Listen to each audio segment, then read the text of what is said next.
Hi everyone and welcome back. In today's video we'll take a look at ND filters, how to use them properly, and the camera settings I recommend. At the end I'll also show you a quick and easy way to edit your footage in post-production using CapCut. I'm not a professional filmmaker, as you've probably already noticed.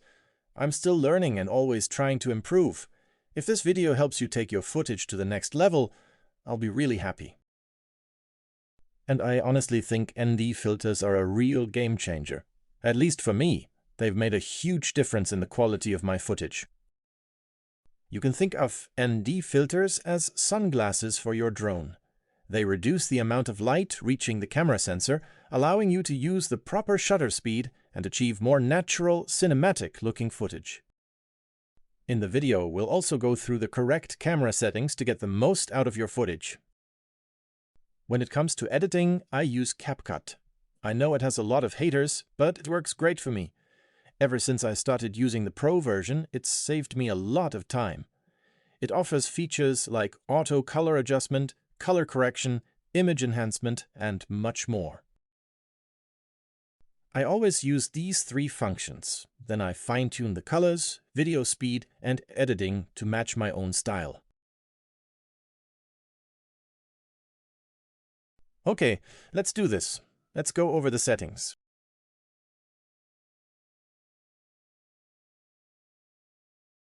First, we'll set the video quality, FPS, ISO, shutter speed, and white balance. Now let's talk about the shutter speed golden rule for 4K 60 FPS. The simple rule is that your shutter speed should be roughly double your frame rate. So at 60 FPS, you want around 1/120th of a second. This gives you natural motion blur and makes your footage look much more cinematic and smooth. And this is where ND filters come in. When you set your shutter speed to 1/120th to follow the 60 FPS golden rule, there's often too much light hitting the camera in bright conditions. That's where ND filters help. They reduce the amount of light entering the lens, allowing you to keep the correct shutter speed while maintaining proper exposure and a cinematic look. And I almost forgot to mention white balance. I set mine to 5000 degrees, and I recommend not leaving it on auto. If you leave it on auto, the camera can change it during the shot, which leads to inconsistent colors and makes editing much harder later. Alright, I think there's not much more to add here. I've mounted the ND16 filter, and now we can go capture some nice shots.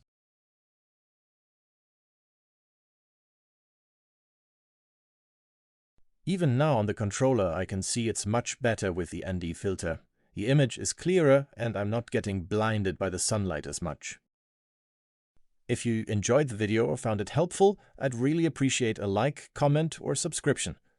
For you, it's just one click, but for me, it's a big motivation to keep going. Now we can take a look at what I managed to capture.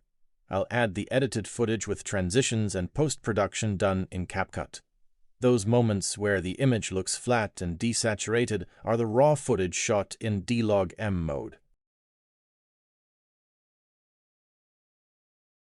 I just want to repeat that I'm not a professional filmmaker, so don't take this as the only correct or perfect setup. I'm still learning myself, trying new things, and improving with every video I make. This video is mainly aimed at complete beginners, just like me, who want to improve their footage but don't want to get lost in complex settings and technical terms right away. I simply wanted to share a basic setup that works for me and helped me take my video quality to the next level. Let's take a look at the footage now, and I'll be back when we move on to the post-production.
Alright, let's move on to CapCut. Once again, I just want to say that what I'm about to show you isn't professional video editing. It's simply my own way of color grading and editing my footage. First, I'll create a new project and import the footage I want to edit. Then I'll place it on the timeline. Ideally, we would pre-cut the footage first and select only the shots we want to use. But we don't have time for that right now. When you click on the video, you'll see basic editing tools in the top right corner. There are a lot of interesting features there. You can also try CapCut for free for 7 days, so it's definitely worth checking out. In the same panel, click on Adjust. There you'll find more useful tools we'll be using, such as LUTs, color correction, and auto adjustment. I use these settings almost every time. They automatically adjust the base colors, and then I fine-tune them myself, depending on whether I want to bring out more green, red, or blue. Anything I leave on auto, I usually pull it down to around 50%.